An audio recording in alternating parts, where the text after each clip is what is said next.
I love this town for a lot of reasons, especially when it comes to our sports teams. We can get into the weeds.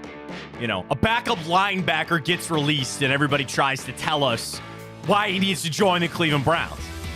And when I think about the offensive coordinator position that is now open for the Cleveland Browns, we are pretty well educated. People know the names. All I did was send a tweet out trying to connect some dots, and people are like, oh, wait a minute, and they're hiring Tim Kelly. I never said they were hiring Tim Kelly.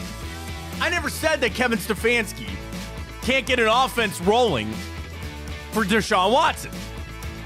But people are interested. And I want to say I think this is an important hire. That this is an important step for the Cleveland Browns. Am I ready to say it's the ultimate thing to turn this around and get Deshaun Watson back to where he needs to be? I don't know about that. But how important of a hire is the offensive coordinator position for the Cleveland Browns? I want to talk Stefanski and Watson. We got to talk Cavs. All right, Giannis didn't play. I don't care. Yeah! Smoked the Bucks last night here at home. A win is a win, but there's maybe an elephant in the room that we got to discuss about this Cleveland Cavaliers team on who's on the floor, who's not on the floor, and how they look with their current situation. We got Noah Weisskopf joining us at 9:30, talking some Browns with Noah, including the OC hire, wrapping this season up.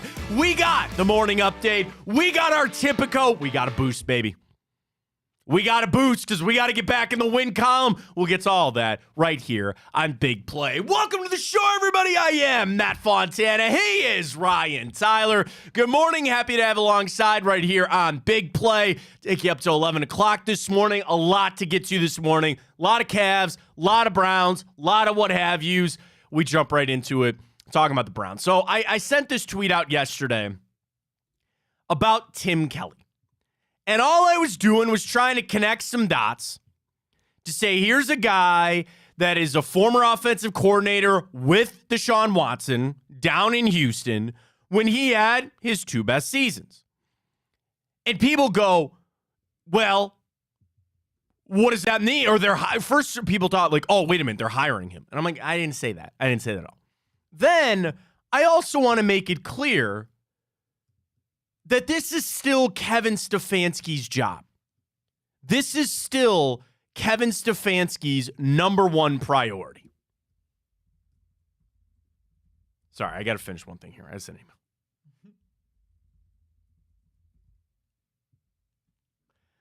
When I look at Kevin Stefanski, his job is still the play caller, which we discussed that a little bit yesterday on if you still want him to continue calling plays. And our poll was pretty split. It was pretty close. But you still look at it and say, this is still Kevin Stefanski's job to fix Deshaun Watson. And if you want to get into the debate and try to tell me that Deshaun Watson's not broken or that he could still just show up and be the guy for the Cleveland Browns, I'm glad that you have that optimism because I frankly don't. Now, I still have to believe in Deshaun Watson.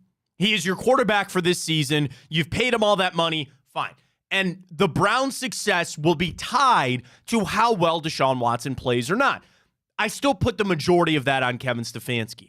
But with this offensive coordinator hire, Ryan, I said yesterday, and I feel even stronger about that today, this was everything to do with Deshaun Watson.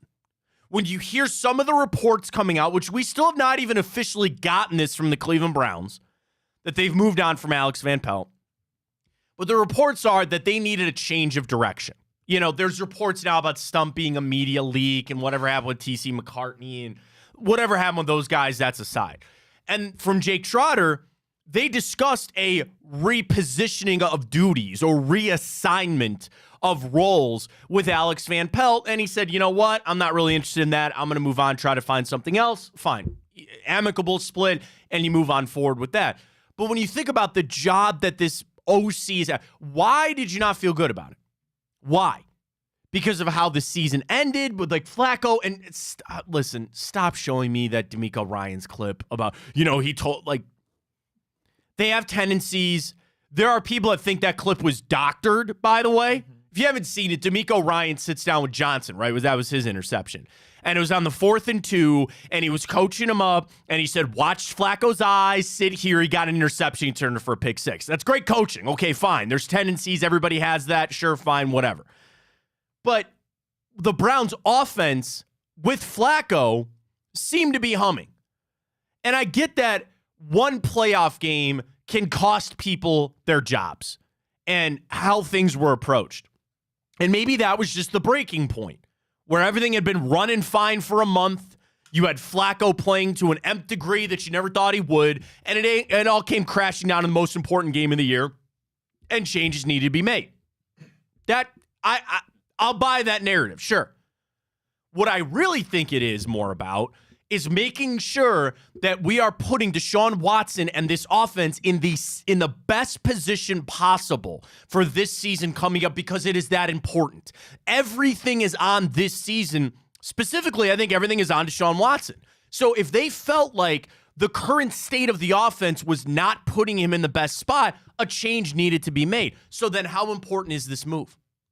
If I boiled it down to say that the Browns offensive coordinator hire was make or break for Deshaun Watson this year, then Ryan, this is the biggest thing of the offseason. This is the biggest thing for this era of Browns football. I don't know if it's quite that, though. Like, that is, me turning the dial up to a 20 on that. Okay, that's me trying to say that this hire will tell the future of the Cleveland Browns. And I don't think that. I don't. But it's still, how important of a hire is this offensive coordinator position for the Cleveland Browns? We're going to post that this morning on Twitter, at Matt Fontana Show. Drop us a follow there if you haven't already. We're up on Twitter. We're up on YouTube. Follow us at Big Play, Fontana Show there as well. Instagram and Facebook, we're all across for it, and the iHeart app when you need us right here on Big Play. Then let's talk Kevin Stefanski, Deshaun Watson. And the faith that you have that Stefanski can still scheme up the offense that Deshaun Watson needs to succeed. No matter how you view it, no matter who your player is, you have got to have good coaching. You've got to have a good scheme. You can put the best quarterback. If I was calling plays for Patrick Mahomes, he wouldn't be Patrick Mahomes. If I was calling plays for Lamar Jackson, he probably would not be the MVP of the football season this past year. Okay? It's important. And I don't want that to get lost, because there are people that just want to make the blanket statement, well, we'll get Watson better. How do you do that? It's not ever just about Deshaun Watson coming back and taking the field and all your issues are remedied. The question remains, are the Browns prepared?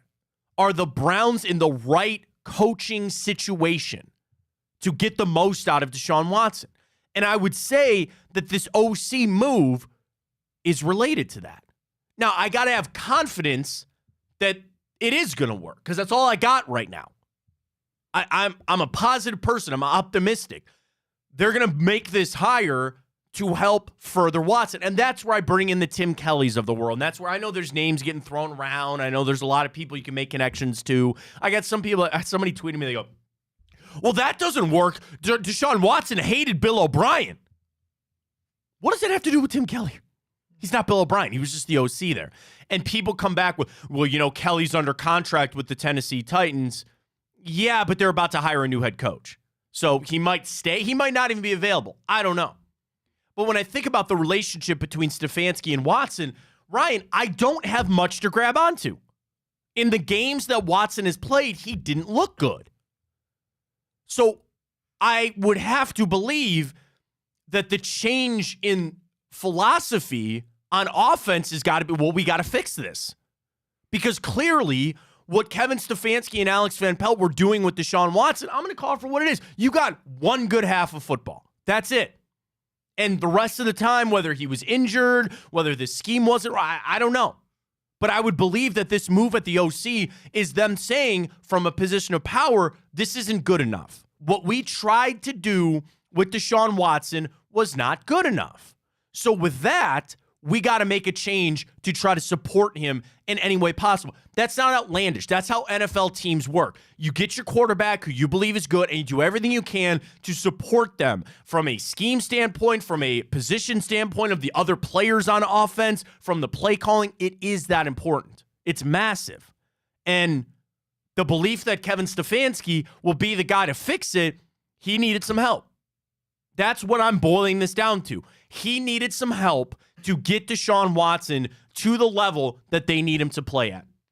That's how I'm viewing this OC position. That's how I'm viewing these moves. There's nothing wrong with that. At least they identified it now. They could have gone through 6 games of this upcoming season and go, all right, now we're really in a pickle. Now we're really in an issue. They said, no, what we were doing was not good enough, and we got to make this change and move on. Yeah, throw the fun with Flacco aside. It was fun while it lasted, but Absolutely. Flacco fever's gone. And the reality of it is Deshaun Watson's our quarterback. You've had chances with Alex Van Pelt, with the position coaches. You couldn't make that offense really work consistently with Deshaun in the slightest in the 6 games that he played the year after suspension, and then in the sample size you saw before. Sure, you look at those. Before you he take got a sample hurt size. this year, you look at that size. It wasn't good enough. Flat out, that's the reality of it. You got one more chance now to bring in the guys to try and make this thing work with Deshaun and get him back to that elite level you paid him at. So I'm totally okay with this. Flacco's not our quarterback anymore. The staff couldn't make it work clearly with Deshaun, so you got to do everything you possibly can to bring in new guys and figure out something to make that offense click with, mind you, make the guys, not even Deshaun better, but make the guys he's playing with better as well. And I also think there's a gap there because you saw the best quarterback play with a guy that is almost the polar opposite of Deshaun Watson. It's not so easy to just look at him and say, well, do what Joe Flacco did. Do that. Joe Flacco's been in the league for so long. He does things differently. Accuracy, arm strength. Watson is strong. But that's the thing. You believe that Watson should be able to unlock a whole different section of the playbook. Just for a second. And I'm not trying to rip Joe Flacco. We love him. It was great. But would you not think that a guy like Joe Flacco stays in the pocket, can't really move, he is accurate. He did move the pocket well just from shifting things, arm strength, all that. Wouldn't you believe that the playbook would only be like this? And then with Deshaun Watson, it should be this? With everything else? So what's the key to unlocking everything else? And that's maybe where this needs to go. That's maybe where you bring in a guy. I'm sorry I look at it this way that I do. They're hiring an OC for Deshaun Watson. They're doing that. That's how I view this. And that's not a bad thing. That's not a bad thing at all. I'm not saying we should get to a Russell Wilson level where he's got his own office and you're bringing in this person for him and he's got his own chiropractor. He's got his own people around the building. I almost said it. And I didn't mean to. I did not mean to. I stopped myself. I said M. We move on here. I'm not saying we get to that, but you've got to do the thing. And if it is this simple as we're going to go hire an OC with the sole purpose of fixing Deshaun Watson. Good. Do it. Yes. And I believe that Kevin Stefanski will be a big part of that as well.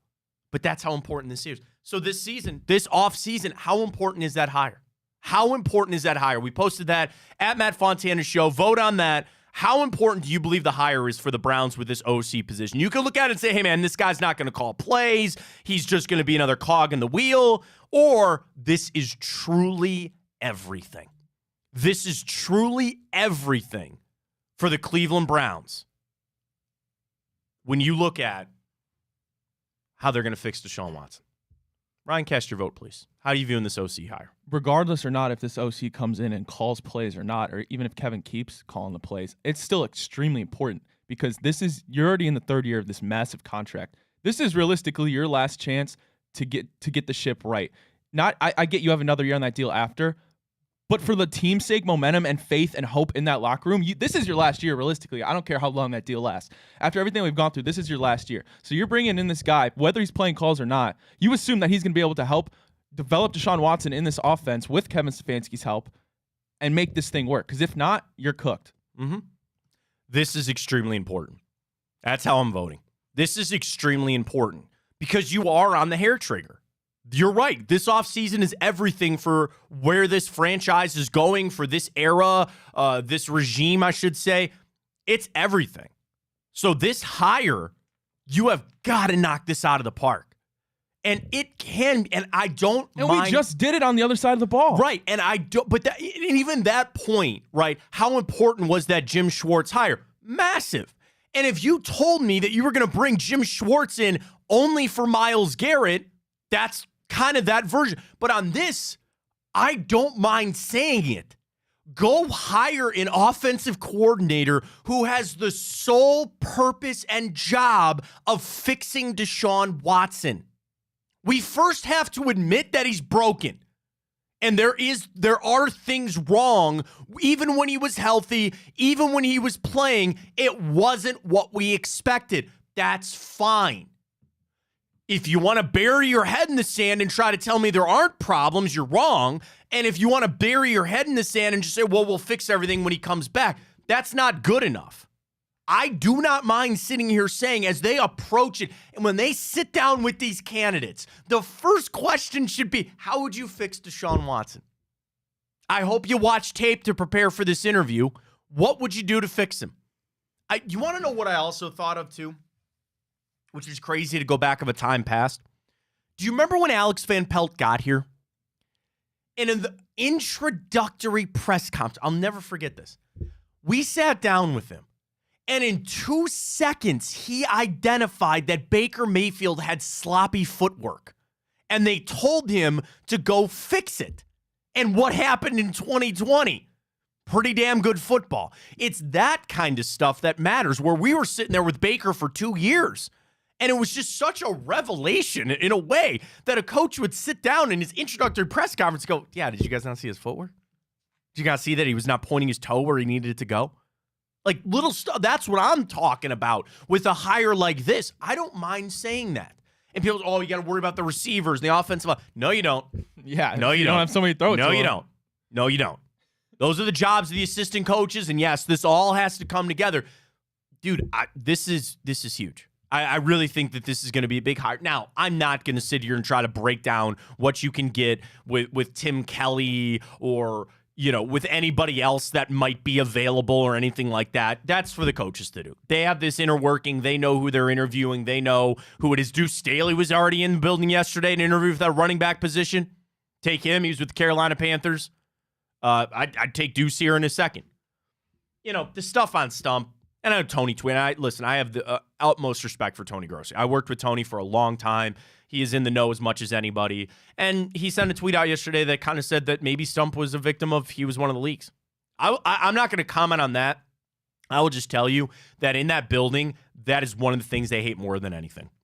Of a year, like in my short time of covering the Browns, there were leaky situations, man. There were times, and I'm not going to say coaches or regimes, but you probably know who they are, where it was not hard to get information out of that building. I'll just tell you this, they have cinched that up. They have spackled some of those holes out there in Berea. And if that's true or not, I believe Tony. I trust Tony. I love Tony. So if that's it, then so be it. But Duce Staley, again, a lot like Stump, former NFL running back. He's been in the coaching circle for a little while. So we'll see how this plays out. Twitter question is up at Matt Fontana Show. We're asking everybody, how important do you believe this hire of the OC will be for the Cleveland Browns? We'll get back into that with Noah coming up at 9:30. Cavs, I want to get excited. I do. Dude, can Dave go to every game that George Niang plays in? Yeah. Big play, Dave. Big play, big bets. Love Dave. He is the biggest George Niang fan that you can find, right? And he was in the building with his son last night to watch George Niang go off unconscious and score a career high for the Cleveland Cavaliers last night. I'm going to call it for what it is. The Bucks looked pretty disinterested in that game. Dame tried for a little bit. Dude, watching the Cavs get out to a 22-2 lead is one of my favorite. I'm just going to grab onto that. We were beating the Bucks 22-2. Come on now. That was a fun game for the Cavs. They did it at home. They played loose. They played well. I'd like to just dive into, we beat the Bucks. Listen, they beat them without Giannis, and I think you beat a team that looked a little disinterested. But the question remains, Ryan, what are the Cavs going to do when Garland and Mobley come back? And I never thought I'd ask myself that question, because you would think this is a great thing. You have two perennial all-star players, Darius Garland, who got one of, if not, I think maybe the richest contract in Cavs history. You believe Evan Mobley might even surpass that. They're your high draft pick players. And then you got two guys that you traded for, and Jared Allen and Donovan Mitchell, who have they are 12-3 since those guys went out. And I don't want to just sit here and be like, oh, they'll figure it out. I think the elephant in the room is can all four of those guys truly coexist on this team? I want this with a giant caveat. You beat some bad basketball teams. You have not played the gauntlet of the NBA schedule while these guys have been out. But it's clear that this is a different team when those guys aren't out there. And they also play the same positions, as we've discussed. But game in and game out, Ryan, I think it's just proving to me, like, maybe I don't want to say it, but are they better separate?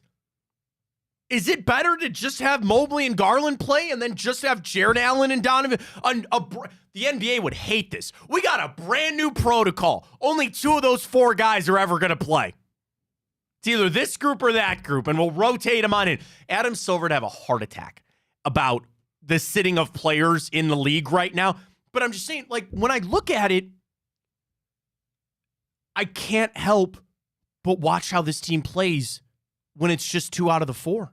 And specific, it can't just be Mobley and Garland, or I'm sorry, it can't just be Mobley and Allen, and it can't just be Mitchell and Garland. I'm talking about one of the two of each of those positions. Am I putting too much on it? Because I want to just come back to, they beat some basketball teams. Yeah, yes and no. I'll say that. Because you sit on the fence, Ryan. They have to play a different brand of basketball, more team basketball, obviously. Ball moves, everybody shooting. When you're without Garland and Mobley. But the teams they beat, you're not, when you get to the postseason, you're not facing the Wizards, you're not facing the Bulls, you're facing guys like the Bucks with a Giannis, you're facing guys, right, the 76ers with a guy like Joel Embiid. And that's gonna be when you no way around it, you need Mobley on that court there for defense. And then you need Garland there for facilitating. Like when you get to those that deep in the postseason or even the first round, when you're playing that, even if we get a revenge game against the Knicks, you're going to need those guys there. So you're right to say that they're playing a great brand of basketball, and you do have to shift it when those guys get back. But I think the games that you're going to need to win, there's no way you win those without them. No, and that's what I'm saying. I'm not discarding two guys that are all pros, but that's the thing. It's a bit of a conundrum. And you see teams, I think probably more in basketball than any sport, you see moves made based on fits.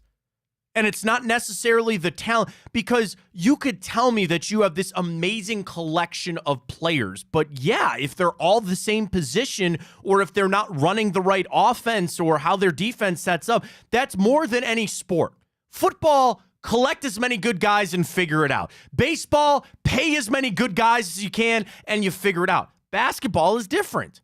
Basketball is a style of play. And then that comes back to JB Bickerstaff. Things have certainly cooled off on the fire JB thing, and if he's the right head coach for this team. I start this conversation by saying I believe in JB Bickerstaff. I like JB Bickerstaff. I think he's a really good head coach. But I've now shifted the pressure, which I never bought into the firing him of like a month ago and things like that. But bro, there is so much pressure on him now to get this fixed.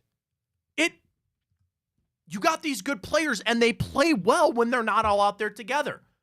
If it's as simple as staggering the lineup, I'm sure they'll figure that out. If it's maybe unlocked things now for Donovan and Jarrett on how they play without those guys. But the thing is, there is only one ball, and that's really it.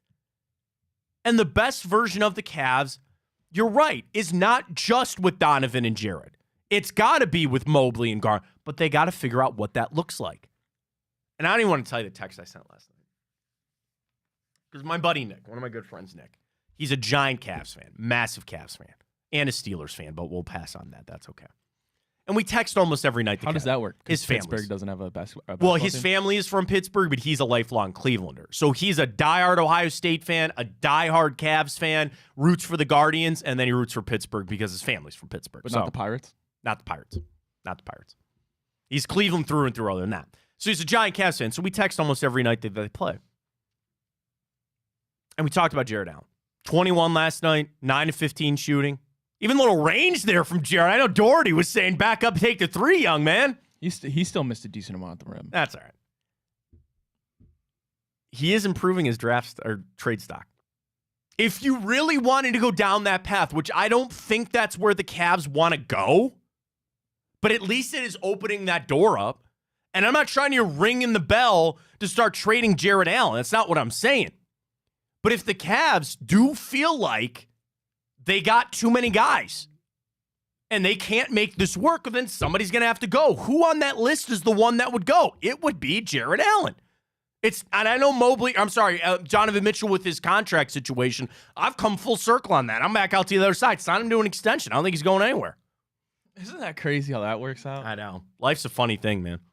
He was all but going to the Knicks, and he got ready to go. Oh, well, wait a minute. Now we'll keep him around here. Did you hear Woj yesterday on the pregame? No, what did he say? He basically said, anybody. That I did see that. Anybody calling Kobe Altman, lose my number. Lose my number. Yeah, that's right. I did see that. You're right. I did see that. Sorry. Yeah, and that's the thing. Now you've come around. Of the 4 guys, unfortunately, probably Jared Allen. The thing is, what would the Cavs need? Because now, and shout out to Chris Fedor, Cleveland.com. I loved Chris' article about the bench. You finally have now had the bench. The George Niang game last night. I know Karras was battling the wrist injury, which is just fine, but Sam Merrill is still there. Craig Porter. I mean, you have built the bench. Like, I don't want to overstate this, but like the Cavs are pretty built. You've got big men. You've got guards. You now have shooters. You still need better three-point shooting, but you got shooters. You have strong scoring off the bench. You've got a physical element off the bench with Tristan Thompson. Are these to the nth degree of some of these other teams? No, but you're pretty well built. You're pretty well ready to go. What else even would you need? But the pressure now on JB to get this right when these guys come back, because again, Garland got the wire out. He'll be out. He'll be back soon. Mobley, hopefully sooner rather than later. And you're going to be now entering a stretch run of the season. You don't have any more time. You got to figure this out. I think the easy answer is you cannot have Jared Allen and Evan Mobley on the floor at the same time. Donovan and Darius, I think, just run different plays for them, ball handling on different times, sure. I think it might be as simple as you got to stagger Jared Allen and Evan Mobley. They can't be on the floor at the same time. And maybe if it's more about Jared Allen shouldering the load right now, maybe that's it. And we'll get into the Evan Mobley's a bust or he's not worthy of the pick. Those are all conversations for later. All right, let's do this. I want to catch a break. Folks, I want to tell you about our Tipico boost. You got it, Ryan? Let's go. We are going with we got to hit a freaking GD boost. That's what this is. The biggest favorites for the NBA tonight are up. It's just money line. That's it. What do they boost that up to? I can't see it. It's minus 115. That's fine. Almost even money. You got to see one go through. For a 3-leg parlay, this is the Fontana and Ryan need one to go through. Kings over the Pacers, Knicks over the Wizards, Timberwolves over the Grizzlies. The only scary one, to be honest with you, is the Kings and the Pacers. Pacers got this little upstart. They got Pascal Siakam. Is he playing in that game tonight? No idea. I don't know. Minus 115. I'm going to put 10 on it, Ryan. We need to see one go through here with Tipico. Use that code Fontana100 when you sign up. Deposit and bet $25, and you get $100 in bonus bets on whatever you need. Get signed up right now with our friends at Tipico. Let's get a break. Tipico code will come up. Noah Weiskopf, OBR, going to join us next. I'm going to keep Noah a good half hour here. We got a lot to get to with him. He'll join us next. Fontana Show on Big Play. Stay with us.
All right, back here, Fontana Show on Big Play. Let's get in with the Browns. Noah Weiskopf joining us from the OBR. Follow him on Twitter and Instagram. Browns with Noah. Boy, do we have a lot to get to with Noah Weiskopf.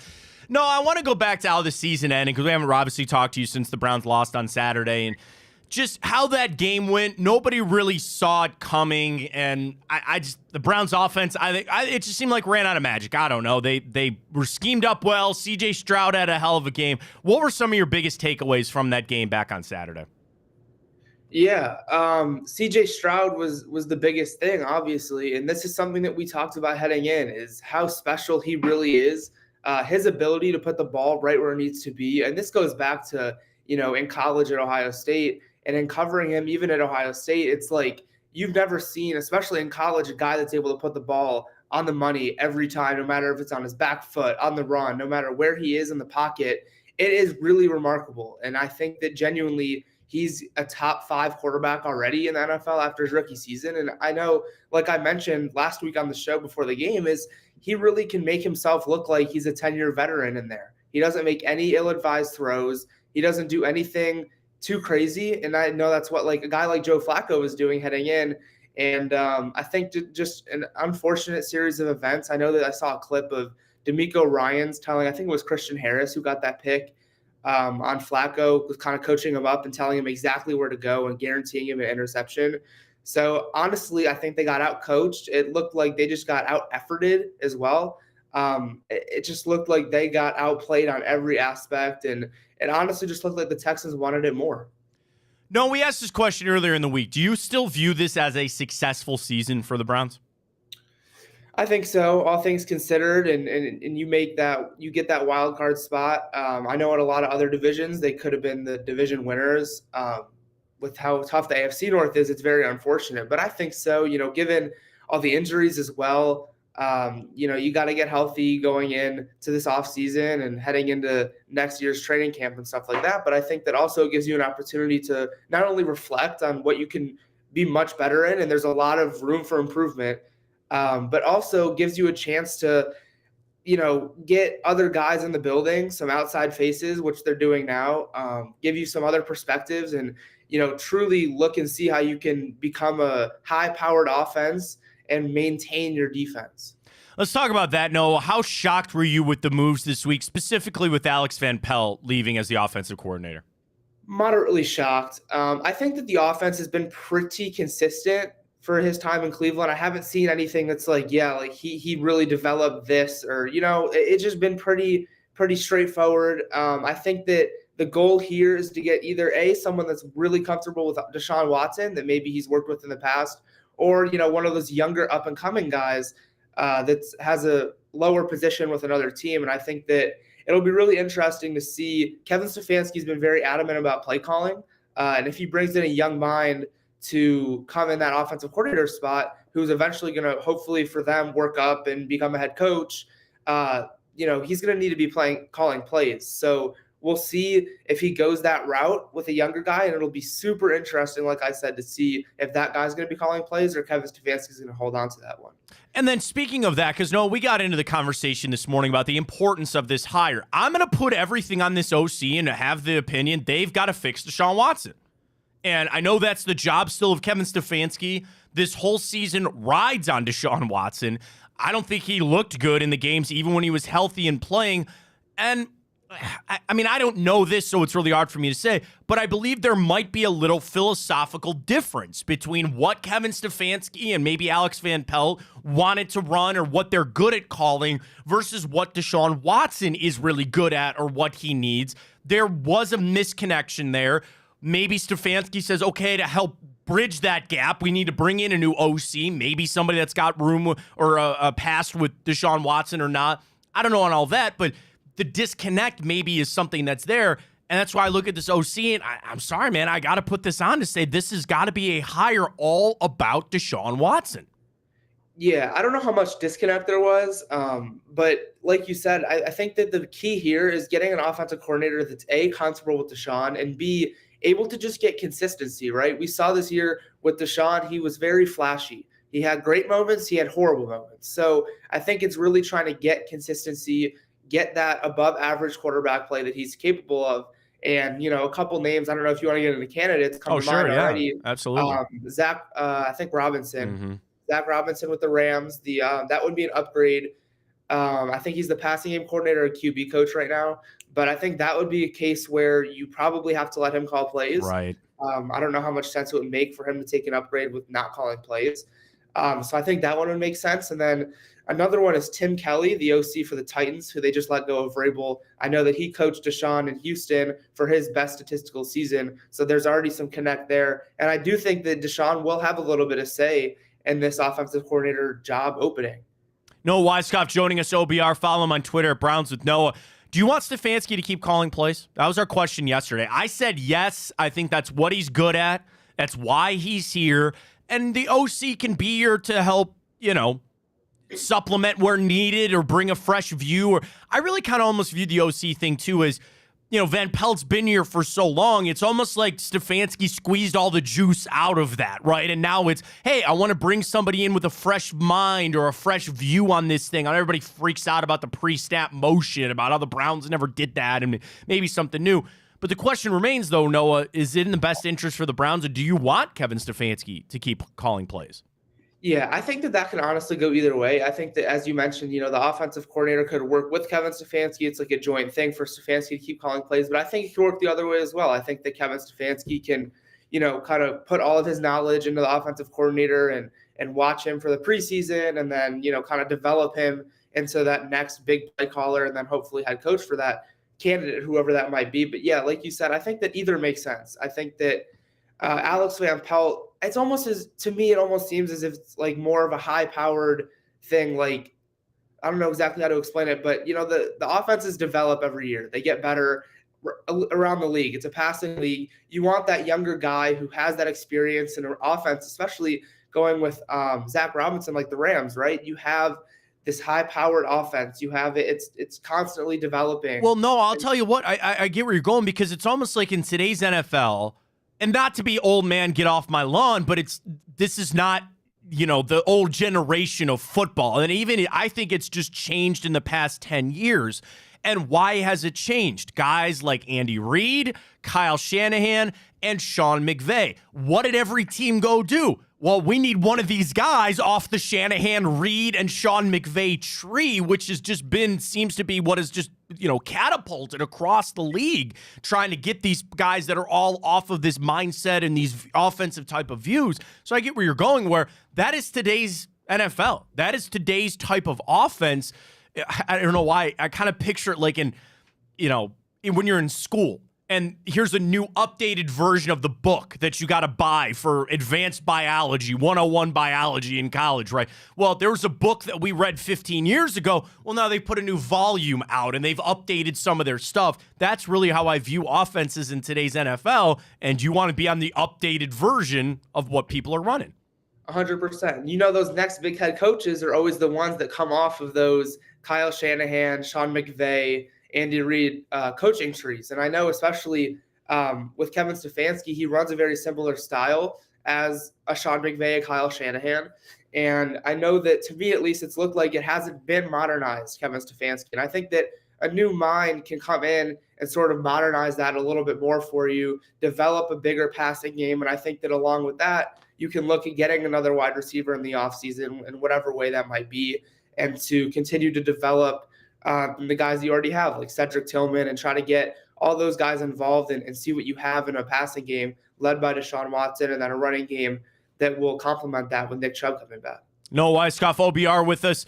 No, what are the biggest holes on this Cleveland Browns team from a roster standpoint? When we sit down, eventually we're going to get into draft stuff without even a first-round pick. We'll get to free agency. What are the things that they have got to shore up this offseason? To me, the number one thing is a wide receiver. I know we've been saying that the past couple of seasons, but you need to hit on either an early round wide receiver or a free agent. I know the free agent class is very top loaded. If some of those guys even make it to free agency, like a Mike Evans, that kind of, I don't know if he makes sense necessarily, but I think it's pretty top loaded. But I think your best odds would be through the draft. And I think that Andrew Berry has not done the best job of drafting wide receivers that come in and make an impact. Obviously with Anthony Schwartz and then continued on, he likes drafting those early round wide receivers, but you need to be able to hit on them. I know that he coached in Philly with Howie Roseman, who hasn't had the best luck. So maybe it's something that Howie told him that he still believes, but it really, he has not had the best luck in drafting early round wide receivers. You need to hit on one to make big plays down the field in the early rounds. Well, and every GM's got a blind spot. Every GM, there's certain positions that they maybe don't evaluate as well. And then I think it also compounds itself when the pressure is on that I haven't been able to find this guy. And then you start scouring even harder and you start, listen, I really think Andrew Berry can draft defensive backs. I think that is true because he was a former DB. Delpit, Newsome, MJ Emerson, even Cam Mitchell. That seems to be his cream of the crop. He's fine in defensive backs. Other positions, I think he's just fine. But yeah, to your point, I think maybe wide receiver is the one that he just seems to somehow miss on a lot. Well, you know what? So Howie Roseman, it seems, knew that he couldn't hit on a wide receiver, right? And he's like, my team needs to get better. We need another wide receiver. So what did he do? He said, here, take my first round pick. I'm drafting A.J. Brown and giving him a big extension. So he almost seemed to know that that's what his flaw was, what he couldn't do. And so he's like, all right, just give me A.J. Brown, have my first round pick, and you take whoever you want. So maybe we see something like that eventually with Andrew Berry. I don't know if that's this year because obviously they don't have one. But if you're able to move even a second is very valuable for a wide receiver who's entering the final year of his contract or someone who just doesn't fit, in that scheme or whatever they're doing. Then, maybe we see Andrew Berry throw a pick at one of these wide receivers and has him for a year and then extends him. I think it'll be interesting too to see what they do with Elijah Moore. His contract, I think he has one more year on his contract. So I don't know if he needs an extension. I don't know if he's going to get one. He certainly didn't show enough this past season to deserve an extension, at least for a lot of money. But, also I think that depth is going to be key this offseason.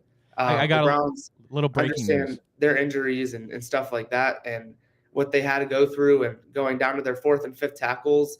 I think that they're going to prioritize depth as well, especially offensive line. I think that they need one guy for sure that's like a swing tackle that they can confidently trust in any spot. And then, maybe even drafting early a tackle or a guard and just developing them under those younger guys. You see, even I know I keep using the Eagles as an example, but they just continue to draft early round tackles and make sure their offensive line is always great. And that, that's the building block for the rest of your team. Yeah, you got it, Ryan. So the Browns do have an interview this morning. They are reportedly interviewing O-line coach Andy Dickerson for their offensive coordinator position. That's first reported coming out. He's in Seattle. Jonathan Jones with the first thing. So he's been with Seattle. He's got 18 years of experience coaching, and he has also been with the Cleveland Browns in the past. I'm trying to find this quick note about when he was with Cleveland. But he has coached over time. He's mostly seems to be an offensive line kind of guy, coaching that throughout. But I know. I just think as we try to figure this out and exactly what the Browns want to do, this seems to be a little bit of a twist. I don't know. I just didn't think Andy Dickerson fit what he was doing. Spent 9 seasons with the Rams after serving with similar roles with the Browns and the Jets. And again, most recently, he spent 2 years with the Browns as an assistant offensive line coach in 2010 and defensive quality coach in 2009. So he hasn't been here in over 15 years, basically. He hasn't been here. But Andy Dickerson reportedly on the list for the Browns to interview. I mean, that's kind of the exact opposite of what we're talking about. This is a guy that is not super old, but he's not a young kind of flashy type of guy with the wide receivers and coaching and all that kind of stuff. But there's our first reported interview. Yeah, I mean, there's going to be a ton of them. I imagine this is going to be very thorough, as it's a very important role to work next to Kevin Stefanski on the offense, and then complement Deshaun Watson, like we mentioned, is pivotal for next year and then beyond. So. Yeah, we'll see who they end up hiring. I imagine that, like I said, there's going to be a handful of interviews that they go through with to make sure that they land on their right guy. Other things, Coach of the Year, Defensive Player of the Year, you still feeling good that Miles and Stefanski are to take those down? I think so. I think that both of them probably will. Again, I know we mentioned the last time or whatever it was, we'll see with the Joe Flacco thing as well, especially after an exit like that. If he's still able to come away with Comeback Player of the Year, I know we mentioned the DeMar Hamlin thing's still there. if they do co or something like that. But yeah, I think Kevin Stefanski, Myles Garrett, probably good for their respective awards. Other positions around the league, because we've been talking a lot about the head coaching opportunities. Noah Weiskopf, OBR, joining us. Which job is most intriguing to you? And call your shot. Of any of the openings, give me a guarantee of who their head coach is going to be next year. Oh, man, that's a great question. Chargers, Jim Harbaugh. All right, Ryan's got that thing, man. I said Vrabel. I don't know why. I keep saying Vrabel to the Chargers, but Jim Harbaugh is Ryan's pick for the Chargers as well. That's interesting, too, because I know we'll see where Vrabel ends, because I know that a lot of people thought that Patriots, and then they sort of had the replacement in place with Gerard Mayo. But, yeah, I think Harbaugh, if I had to guess, Harbaugh to the Chargers. But I think there's a couple of really intriguing opportunities for head coaches on teams like the Seahawks and stuff like that. So, I mean, we'll see. I know I just saw Dan Quinn. If he doesn't get a job, he's going back as the DC. I don't know if that last game in the playoffs against the Packers impacts him at all as a head coach, but, man, that was something too. Yeah, McCarthy going back. We'll talk about that in the morning update coming on. I'm just happy to know that, again, an OC is what we need. We're dipping our toe in this water, but we don't need a head coach, so I guess that's all good from that standpoint. No, appreciate your time. I'll have you on maybe again next week as we start to maybe narrow this down for an OC. Go follow him on Twitter at Browns with Noah. Final thing, Noah, give me a pick for this weekend. Of the 4 games that are getting played, your guaranteed lock for the playoffs this weekend. You got a game you really like? Yeah, give me the Niners. Yeah. All day. Yeah. Fair enough. I think that it's going to be hard to imagine if the Niners and Ravens aren't in the championship game. Yeah. Yeah. I like but that. Yeah. I also think that the Bills are gonna beat the Chiefs. I think that's going to be a really interesting game because you see the Chiefs and this season they have not looked like the Chiefs, and it looks like you have so much success when you put straight up two guys on Kelsey, and so we'll see if the Bills end up doing that, and then they have home field. So Patrick Mahomes' first road game. I give me the Bills as well, but yeah, I think the Niners. I love it. Appreciate your time, man. We'll talk to you next week. Noah Weiskopf for the OBR. Enjoy your weekend, man. Thank you. You too. There he goes, Noah Weiskopf. So it came down as we were talking to Noah. Andy Dickerson, offensive line coach with the Seattle Seahawks. He was in his second season after originally joining the team in 2021 as run game coordinator. And again, he was with the Browns over a decade ago. Spent a lot of time with the Rams. Can't say I know too much about him. He's got a nice afro. He does. And it's like, especially, all right. What if Bill Callahan leaves? That's exactly what I thought. What if he leaves? That's exactly what I thought. This guy's an offensive line I was gonna guy. say that. I was going to bring it up. So for those that don't know, Brian Callahan, not Big Tom Callahan, but Brian Callahan is Bill Callahan's son. He's the offensive coordinator in Cincinnati. He's getting head coaching interviews just as he did this past offseason as well. And the big worry is, what if he goes and he says, Dad, you got to come coach my offensive line? How hard, dude, could you imagine that? Can somebody do some digging? Let me know how good of a relationship the Callahans have. Maybe they want to keep disowned his son, maybe business and family separate. I mean, that's what I'm saying, right? Like, I have a son, I have a daughter, and if they called me and they said, Dad, I'm about to go take the biggest job of my life, and you are really good at what you do. All right, I'm going to try to equate this to sports media, okay?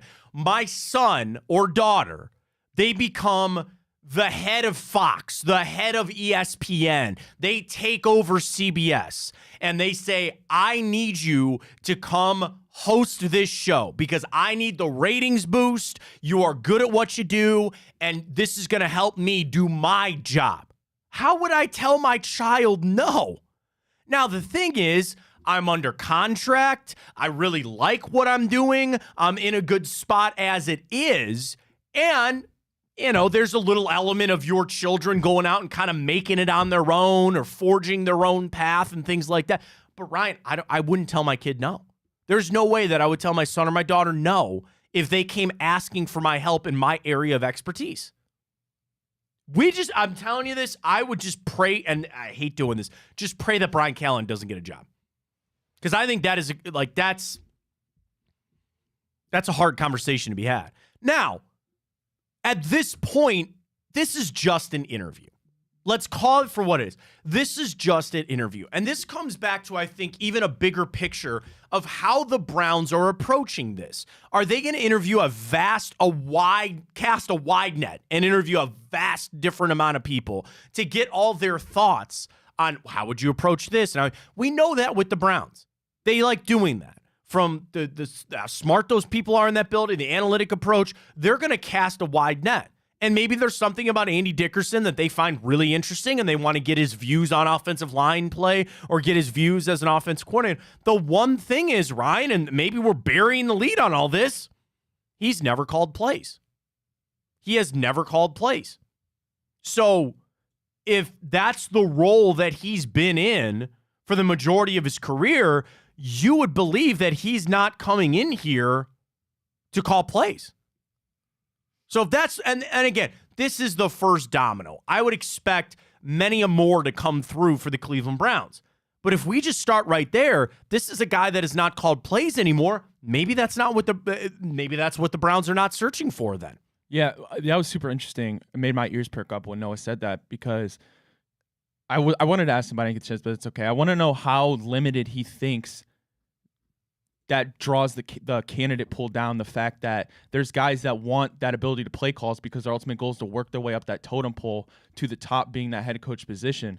So it might make other destinations more attractive knowing that they can call plays. So I wonder if they're told, Kevin's going to retain the play calling, how that limits their potential candidate search for that position. Right. And that's the thing. If you want to go get one, and Noah said that, right? Exactly. You want to go get these high-name guys, they're going to want to call plays because that is the path to being a head coach. Usually all this stuff is what? The path to this person becoming a head coach. To do that, you got to call plays either on the offensive side or the defensive side. Are you going to take that job? Are you going to take that? And maybe this is also just I don't know the way to look at it, but it's like, is this a convenience thing where maybe they're trying to help him out because Seattle, he might be out of a job? Maybe this is a future interview for an offensive line coach. I don't know. Because some of these interviews are not even necessarily, I don't want to say that he's not a candidate for the job because he very clearly is. This is information gathering. This is what the Browns do. They're putting a portfolio together. They're putting a book together on these people, and they had the opportunity maybe because Seattle's in a little bit of a tizzy. And they don't have a head coach, and maybe Dickerson will be available one day. I don't know. I don't want to read too much into one guy. It's the first interview.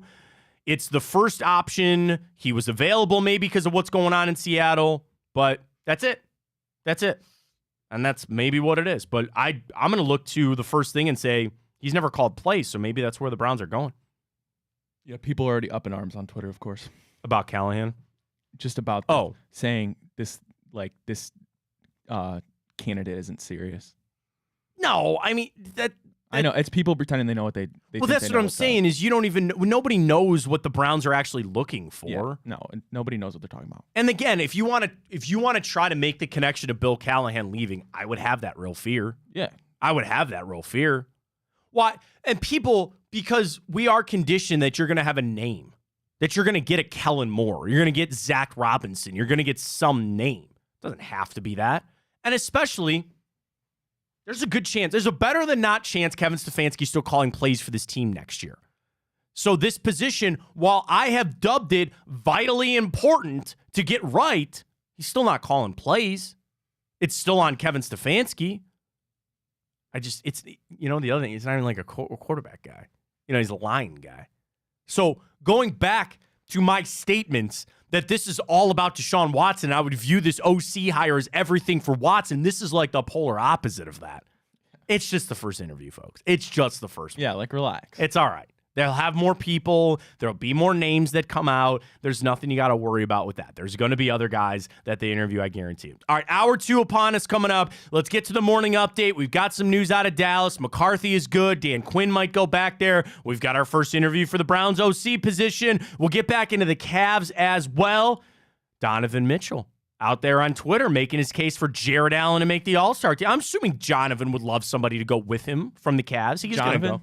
Jonovan, is that what it is? And earlier you said Garius. Garius and Jonovan? Garius and Jonovan going to be going. I'll cast my votes for them. For Jared Allen to join Donovan Mitchell at the All-Star games. I'm sure Donovan doesn't want to go by himself. You want to be able to have some fun. You want to have a teammate go with you. So we get all that coming up. We got the morning update. We'll remind everybody about our Tipico boost coming up. Get locked in. We had a great show with Bruce Drennan last night. I want to promo Chico's show coming up today at noon. He will have Chris Fedor on. So I loved a lot of Chris's articles this morning. He talked about the bench. He discussed the Cavs being contenders. I don't know if I quite agree with Chris on that. But Chico, every day 12 to 2. They'll have Chris Fedor on a little bit later today. We had our third episode of Enter the Jungle? With James Rapine. That was on Tuesday. We had Drennan last night. We got Booby's World coming up this week. We got y'all locked and loaded tonight, right here on Big Play. Tonight, Booby. Perfect timing tonight. Booby's World. Rafa and Booby Gibson tonight. It's right here on Big Play, folks. Follow us on Twitter at Big Play. Website is Big Play for all of our merch, all of our show schedule. It's all there. Check it out. Get locked and loaded with that. All right, morning update comes your way next. Stay with us. Fontana Show right here on Big Play.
Let's get into it. Got a lot of news out of the NFL. Get to the Cavs with a nice win last night over the Bucks. Got it all. Ryan's got the stories. Called the Morning Update, Thursday edition. Take it away, young Ryan.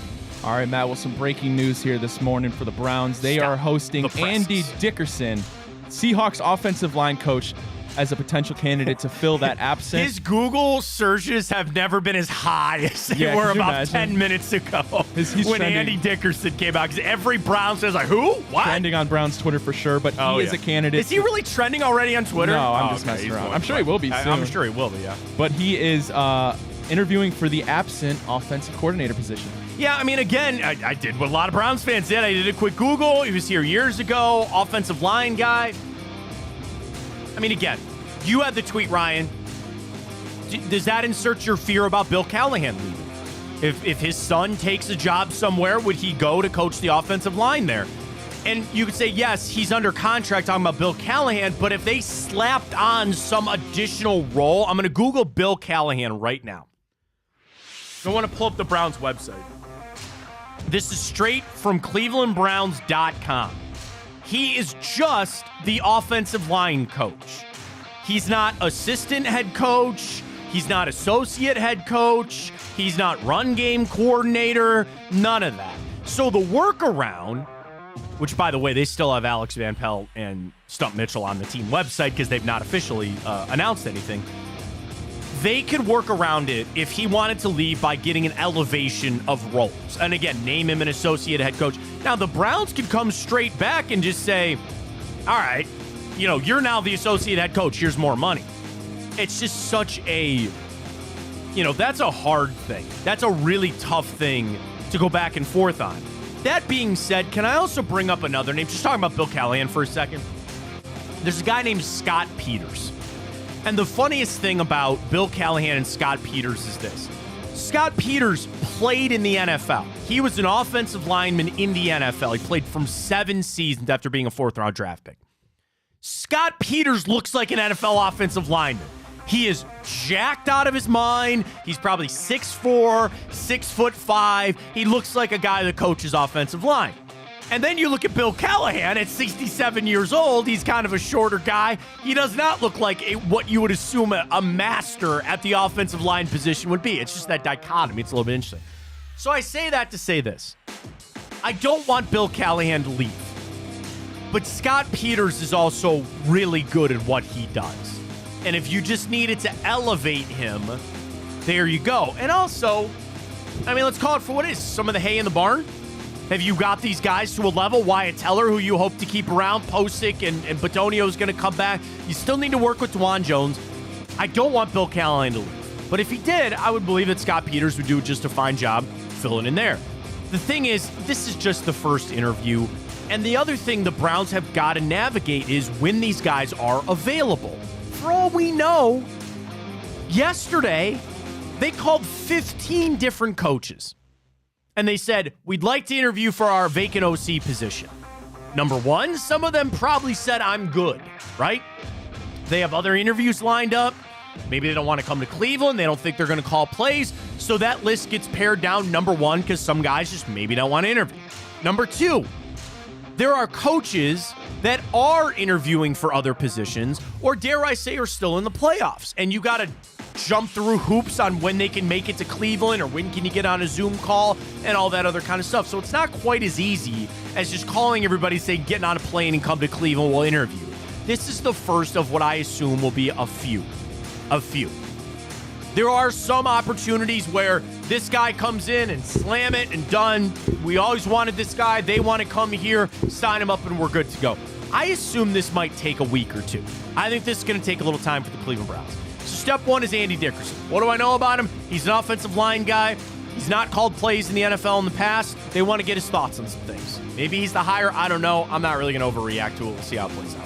Alrighty, well, in addition to Andy Dickerson, the Browns hosted running back coach Duce Staley for the running back coach position here in Cleveland, and linebacker coach Ryan Crow from the Titans for the defensive line position. Although, Matt, that is interesting because we do know that it hasn't been announced that our current defensive line coach has been canned. That's the thing. Maybe this is an assistant thing fitting in because the waters, it can get a little muddied. And I use that term a lot this week. I don't know why. Because you bring a person in, they can change position. There are some that are just, yes, they're really good at what they do. But like Ben Bloom, most Browns fans might not even know who Ben Bloom is. He was here, he's been here for years, and he was the run game coordinator on defense, and he spent more time with linebackers. Well, now all of a sudden, this season under Jim Schwartz, he went back to coaching the D-line. There are some guys that they're entrenched, that's the position that they coach, but then there's some that they kind of jump. Drew Petzing went from tight end coach to quarterback coach. It's more about assembling like the right staff for some people, and then maybe, you kind of get their positions kind of figured out. But I'm sure that they're Jim Schwartz a year in now. He might make some changes on his D-line. it's all this just kind of circling and who we interview and who we're talking about. You don't got to worry about your DC, your special teams coordinator, or your head coach. Those are good things to start with. The rest of these positions, they'll kind of shake themselves out. Speaking of coaching, the Cowboys are running it back with head coach Mike McCarthy in the final year of his deal. This comes after a shocking blowout at home to the Green Bay Packers in the wild card round of the playoffs, Matt, and Cowboy fans are pretty up in arms about this one. They didn't want to enter this. Why would you want to enter this pool this year? Seriously. And I'm not saying that Mike McCarthy is the best, and people are all jumping on this Mike McCarthy and Mike Tomlin. They have like the same records, and they were talking about it this morning. I think I heard on ESPN about how the records are very similar, right? Well, and I thought, shout out to Aaron Goldhammer. Aaron had a great tweet this morning. The difference between those guys is Mike Tomlin overachieves and Mike McCarthy underachieves. That's why they're viewed so differently. I view that as for Dallas. You don't want to enter the craziness. By the way, just coming down, Bill Belichick going to have a second interview with the Falcons this weekend. Wow. So it sounds like he's going to get that job. That came down from me and Rapport literally a couple minutes ago. So again, we believe Antonio Pierce, good for the Raiders job. Gerard Mayo's already up there with the Patriots. I believe Bill Belichick's going to take that Atlanta job. But you still have Seattle and the Chargers and the Titans and Panthers. Like, you still, nobody wants that job. But I'm saying, like, there's still all these. Do you really want to wade into this pool right now when you already have Mike McCarthy? And again, I'm sure you'll probably get to this too. Dan Quinn's going to come back if he doesn't get a coaching job elsewhere. That's not bad. Is it great? Maybe not, but it's not bad. So if I'm Jerry Jones, I'd probably look at it and say, it's all on this year as we know. It's going to be a big season for them down in Dallas. But we just don't want to have to go search for a head coach this year when literally a quarter of the league is searching for a head coach. Well, Matt, yesterday we talked about Bally's and the Diamond Sports Group. An attorney for Diamond asserted in bankruptcy court that the company will broadcast all the games and honor all the right fees for 9 of the MLB teams in its portfolio. The Guardians aren't listed in that, however, good. Matt, good. There are 3 others, the attorney said, in talks about restructured contracts. Those names, the Texas Rangers, Minnesota Twins, and our Cleveland Guardians. Listen, we have a partnership with our friends at Bally's here with Big Play, and a lot of our shows air over there. There's a chance the Fontana show makes its way to Bally's at one point this year, and they are in a really hard spot. That's the other thing we got to realize. The people on the ground level, the people that are here in Cleveland that run Bally's, they don't have any control over this. This is not their fault. This was guys and women in big offices that make millions and millions they were doing this was an $8 billion deal. That's insane. And it came up snake eyes. And in today's day and age where there's streaming and there's apps and there's all this other kind of stuff, it's a crazy world to be in. Now, I say that to say this. Should it not be easier to get this all figured out? In years past, you had cable, and that was it. Do you know about the TV Guide channel, Ryan? I do. You remember the TV Guide channel? You're probably going to remember it, but to find out what time it was. And God forbid you were trying to see what was coming up on a channel, and you missed it. You had to sit there and wait for it to scroll back over again. There's more options, so that's good in the sense, here's what I want. I want to be able to watch my sports teams while not spending a lot of money. I will watch the commercials. You know what I mean? Like, that's what I know they need to make money off advertising. The biggest, do you want to know what launched us into this era of where we're at today, Ryan?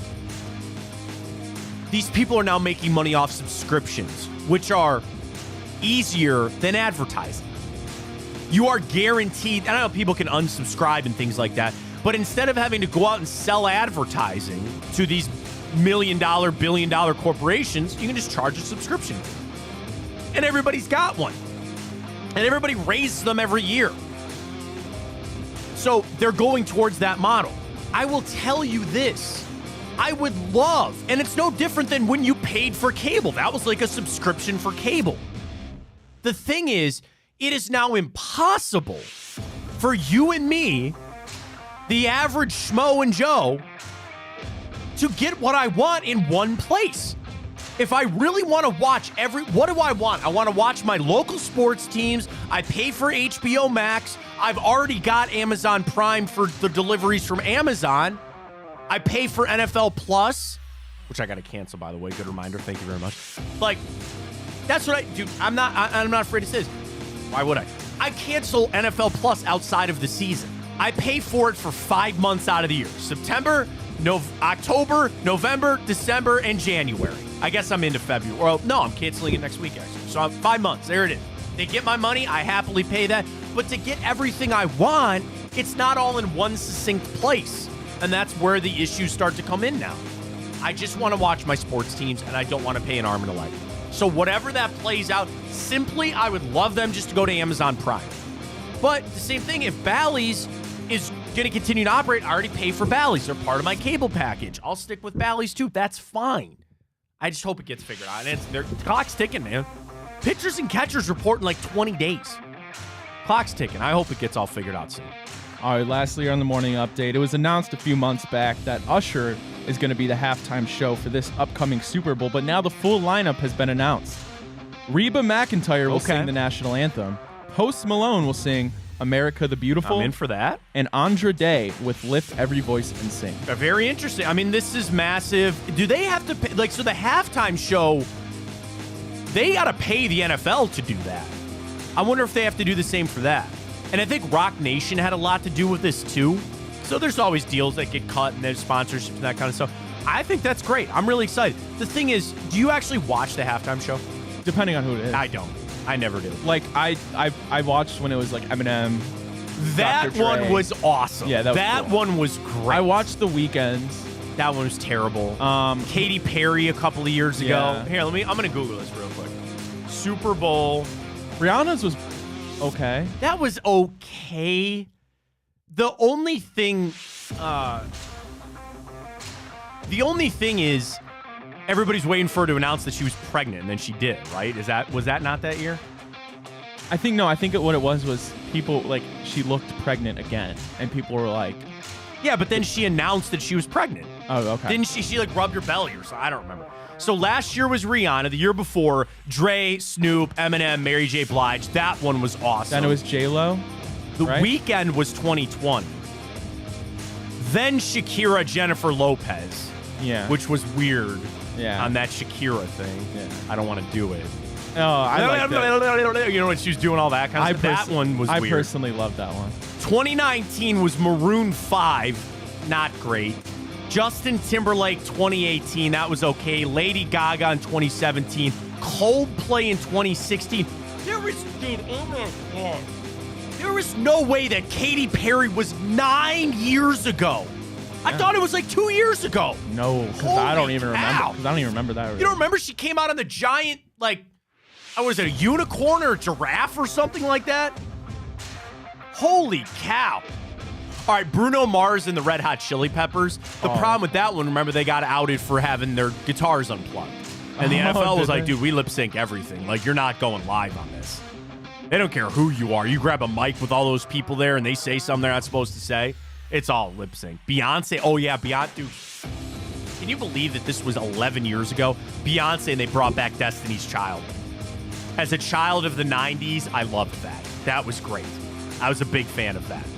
I'm excited. But here's the thing. I don't normally watch it because I go home. So this with kids now is what we're doing. Super Bowl Sunday at the Fontana household is always a big day. So we always go home to my parents. But now with kids, we watch the first half, get in the car at halftime, and drive home is what we do. Plus, the halftime is like 45 minutes long. It's a long time. So you got plenty of time to get on home and do that. I'm interested. I think it's pretty cool. But it's also, I think that's a mark of a lot of big artists when you say that you sung the national anthem at a Super Bowl.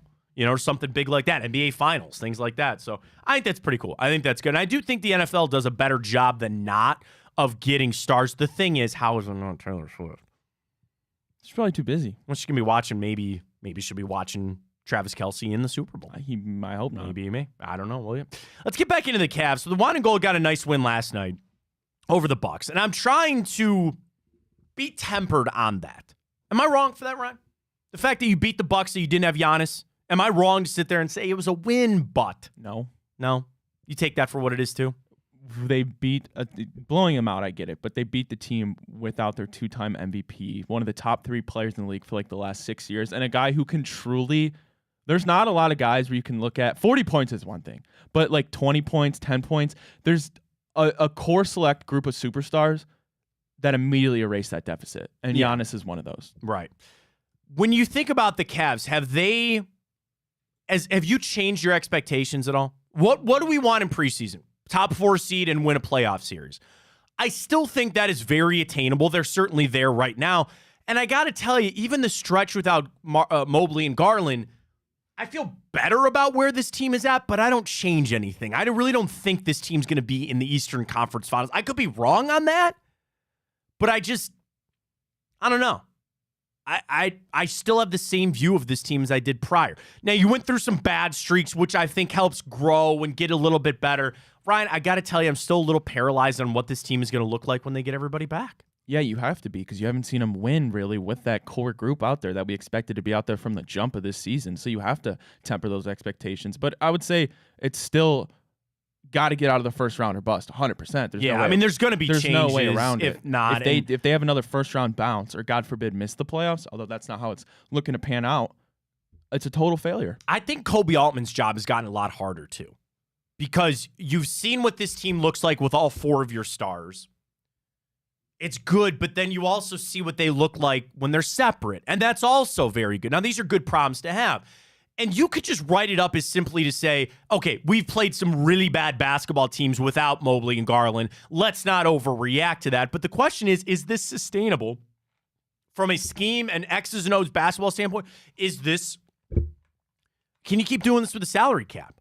You know, the Cavs are under the apron right now. They're under the tax threshold, but you're going to have to pay Evan Mobley. Jared Allen's waiting on his contract. And then the big question ultimately remains, do you still re-sign Donovan Mitchell? What do you think? What if you don't pay Evan Mobley? I mean, you're already paying him. I think he's got 2 years left. I mean, like extend. Oh, no, I don't think they will. The thing is it just such, bad pun, the layup that you signed Donovan Mitchell to an extension now? Because the Knicks thing is dead. There's 28 other teams that would probably still call for Donovan Mitchell. Now, can you pull up the Adrian Wojnarowski clip? I'd like to play that for everybody because I heard it yesterday too. So Woj on the pregame, which was nice for the Cavs to get a nice win on national TV last night on ESPN. But of course, Adrian Wojnarowski talking on pregame, and he brought up Donovan Mitchell. Cavs are playing, so of course there was an important element with that. And you got it? Give me a minute. Give me a minute. So we're going to pull that up. So I want everybody, if you haven't heard what Adrian Wojnarowski said with Donovan Mitchell. So this is what he is hearing from the Cavs right now. It doesn't mean that won't change. And also, is this posturing? All right. Resize. All right, good to go. All right, here we go. Here's Adrian Wojnarowski yesterday, ESPN pregame, sound courtesy of ESPN, talking about the Cavs and Donovan Mitchell. And the conversations I've had, lose my number on Donovan Mitchell. And the conversations I've had, lose my number on Donovan Mitchell. Okay, there it is. Lose my number. I don't know if you went any further on that. Lose my number. Okay, that's posturing from a general manager, because what do you say about any player not available? Don't even call. Don't even bother. Oh, well, wait a minute. Okay, what draft picks do you have? What player you have? I would like to believe that there's a future here for Donovan Mitchell with the Cavs. And I think that is more available now than it's ever been. But I'm also not going to act like just because the Knicks made a trade, gave up a lot of their assets, that there's nobody else out there for Donovan Mitchell. Now, that being said, I know the NBA salary cap is different and there might not be teams in good positions. The thing is, and this is such a loaded question, I don't even want to ask it this morning, but I will.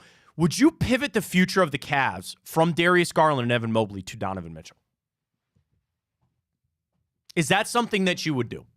Now, I'm not saying Garland won't be here. I'm not saying that Evan Mobley won't be here. But we believed that the future for this team and their option to getting back to the NBA championship would run through Mobley and Garland. Now, maybe it's more Donovan Mitchell. And then you talk about how because you got to approach the team differently that way. Kobe Altman's job of future casting for this team and trying to predict what's going to happen, you first must decide on who your core is. Who is this team getting built around? Because then you will make moves and sign players and do this based on your decisions. I don't think he's going to get a contract. He's going to get a contract offer from the Cavs. I just wonder, in this microcosm, this really small window of what it looks like without them here, I just wonder how that changes things for Kobe Altman, if at all. He maybe comes back and says, dude, we played some bad teams. Like, let's not hold our horses here for a second. Let's not get crazy with it. And with where the Cavs are at, I'm happy that they're playing meaningful basketball again. There was a stretch where they were getting beat. They weren't playing all that well. So maybe this is the stretch that they needed to iron out some issues. But the thing is, Ryan, in a month's time, they're going to have some new issues. And those issues are your star players coming back and how you get them back flowing with this offense that has been playing at a pretty high level. That's a job on JB Bickerstaff. It's going to be really hard to do. And you're coming down the stretch of the regular season trying to make the playoffs. It's a tough thing to do, man. I think that's going to be tough on JB. Yeah, it'll definitely be tough. But the good news is we predict, hopefully, I think we're in agreement tonight that Garland is going to be the first one to come back out of him and Mobley. Right. Given that Mobley's going to have to catch up to speed with that knee surgery. But the good news is we're not even at the All-Star break, There's plenty of time still to get everything figured out once they come back. And then, as you mentioned, that's ultimately going to be up to JB Bickerstaff to figure out those rotations and whatnot and get them back up to game speed. The East especially, I feel, is so top-heavy with those top three teams if you throw in the Sixers. Well, now what do you think of the Spurs? Or it's the Spurs, sure, the Pacers. All of a sudden and now the Pacers, as they get Pascal and the Pacers have always played us pretty well. So it's going to be tough, but it's of course on the hands of JB Bickerstaff. That's kind of the biggest thing for the Pacers right now. They're only a game and a half behind. Here's the crazy thing.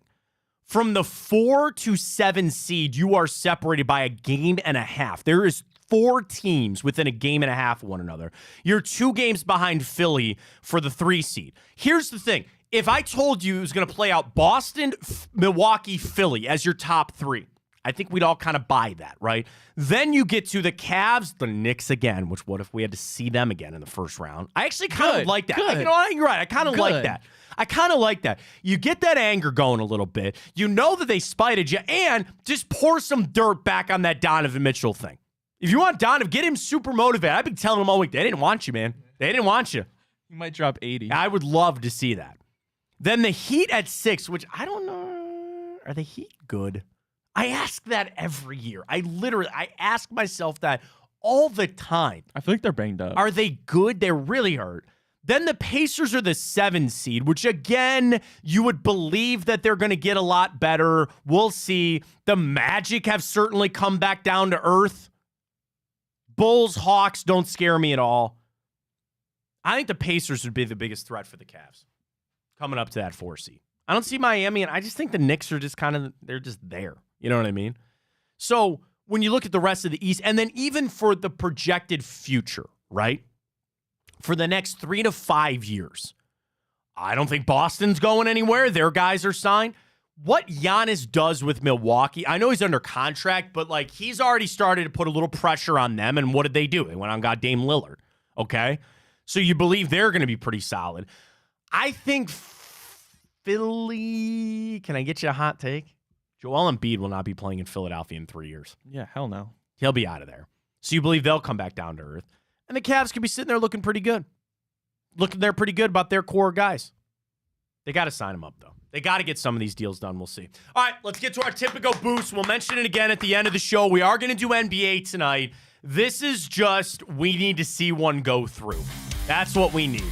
So tonight, a 3-leg NBA parlay, strict money line. Kings over the Pacers, Knicks over the Wizards, Timberwolves over the Grizzlies. You do that normally, it's minus 135. I've got it boosted up to minus 114 live. Grab it, bet with us on Tipico using that code Fontana100. When you sign up, deposit and bet $25 on whatever you want, and you get $100 in bonus bets that you can use on any and all sports. You can use it on the boost. I don't do this stuff, Ryan, and I apologize. I had somebody tweet me yesterday, and they asked me what we meant by a boost. So here, let me find this for you. Let me scroll down. Shout out to Chris on Twitter, and he just asked, he goes, what do you mean by a boost? Means more money. It means more money. So again, if you played this parlay out normally, it is just minus 135. So you would need to bet $135 to win 100. Well, now you're minus 114. You're closer to what we call even money. So you only have to bet 114 to win 100. It's the boost that we do with Tipico. And they got boosts all the live long day for all the sports tonight, right? They got a hockey basketball cross parlay. I can't wait for a Masters boost, man. Dude, Masters are going to be so much fun. I can't wait for that. Australian Open is going on. They got boosts everywhere for it. We got golf. We got hockey. We got a Bulls-Raptors one tonight. RJ Barrett and Scotty Barnes each scored 20 points. That's boosted to plus 264. So it's not just our show boost here, our big play boost. They got boosts everywhere. They already got the boost up for football this weekend. They got a lot. We'll do all of ours this weekend. We'll get it up. So that's really what the boost is. Just a little added extra value there for all of our great fans, listeners, and of course, people that bet on Tipico. So sign up today using that code Fontana100 and get in with all the action with our friends at Tipico. Break, come back. We'll get to Time Hop, wrap things up here. We'll do it next. Fontana Show right here on Big Play.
Let's dive on to it. The 18th of January, the date. We'll tell you what happened this day in history, including just 1 year ago today, 2023, Jim Schwartz with his introductory press conference. Nice. Really well done. I'd say that worked out. Why, dude, we at nauseum talked about the wide nine. Everybody was jumping about the wide nine and Jim Schwartz. Hey, man, it worked out. Did it not work out here with Jim Schwartz coming to town? Now we just need to find someone opposite of Miles. The only thing that I thought was funny with the introductory press conference that I was at is that Jim Schwartz loves baseball. Do you know that? He is a junkie for baseball. So he goes, I'm going to make a bunch of baseball references, and he talks baseball all the time. So that all happened 1 year ago today. We go back to 2021. Remember when Kevin Porter Jr. was here? Oh, yeah. Remember why he left? Something with a gun? They moved his locker. Oh, well, no. Yes, he had the other stuff. Yeah. But reports were that this day, 2021, the Cavs are going to move on from Kevin Porter Jr. after he had an outburst at Kobe Altman after they moved his locker. Obviously, a young man that had a lot of troubles. And he was super talented. Yeah, he was. He was a bucket. So many guys. NFL, NBA, baseball. There's so you just want to like shake them and just go, dude, come on. Like, life is more than just about your job or the sport that you play or that kind of stuff, but the opportunities that you had. And it's unfortunate. At the end of the day, it's an unfortunate, sad thing. He's not even in the NBA anymore. Like, I think he's, 23 years old, maybe, if that? Wait, before you guess, you have to guess, is he older or younger than me? Or did you already look? I looked. He's 23. Oh, dang. So he's a little younger than you. No, older. You're only 22? I thought you were 24. I turned 23 on Saturday. Oh, well, very happy birthday. Early birthday on that. Thank you. Kevin Porter Jr. Wait, you thought I was 24? I thought you were 24, yeah. He's not in the NBA. And remember, too, when he went to the Rockets, didn't he sign a deal? He signed a 4-year, $82 million extension with the Rockets. And he had a few games there where he's putting up like 40 points. I know.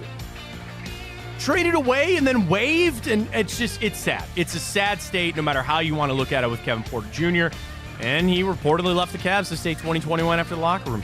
This day 2019, Cody Allen signed with the Angels, leaving the Indians as the all-time save leader. Tells you how quick baseball can go, man. He was out of baseball 2 years later. Yeah. Like, went from the all-time save leader, magic in that playoff with Andrew Miller, and out of baseball a couple years later. Also this day, 2019, Urban Meyer was given the title of Assistant Athletic Director and Athletic Initiatives and Relations at The Ohio State University. I mean, that's the thing. A lot of these legendary coaches, Barry Alvarez, and, they're done with coaching, and they give him some cushy job in the front office, so to speak, of Ohio State. Of course, he doesn't do that anymore. Going back to this day, 2017, it came out that Deshaun Watson declined the Senior Bowl update or invite. And the important thing there was the Browns were coaching the Senior Bowl that year. And I remember I was upset. I was like, dude, I wanted to get a look at him. They could get a little insight on. End up trading away the pick. Now, I guess it all comes around in a way that he's now with the Browns, but he declined his Senior Bowl update this day, 2017. Browns also hired Bob Wiley, amateur magician and offensive lineman. Bring him back for the OC job. Hard knock star. The stretching. Interesting guy, Bob Wiley. He was a hard knock superstar. He was. He was up there. He certainly was. Hired him this day, 2017. This day, 2016, in a big rematch in the first one against the Warriors. Cavs fall 132-98. J.R. Smith got ejected in that game. Steph Curry had 35 on 7 out of 12 from beyond the arc. I miss that rivalry. It was an amazing rivalry and one you'll probably never see again. 4 straight years of meeting in the finals. 4. It was a lot of fun, man. There's not a lot of times where you can say you don't hate an athlete that has continuously just destroyed your teams. For some reason, I've never, ever, ever had anything bad to think or say about Steph Curry. I mean, it's just... Now, Draymond and Clay, that's very different. Andre Iguodala. Durant. I'll be more angry about Durant than anything. Yeah. For just glomming onto that team. Steph, you're right. I look at it now. I don't have, and certainly we sent our thoughts and prayers out to the Warriors family. That was just terrible news yesterday with their assistant coach passing away. That's sad. 2 kids, a wife. Was he in his 40s? Man, that sucks.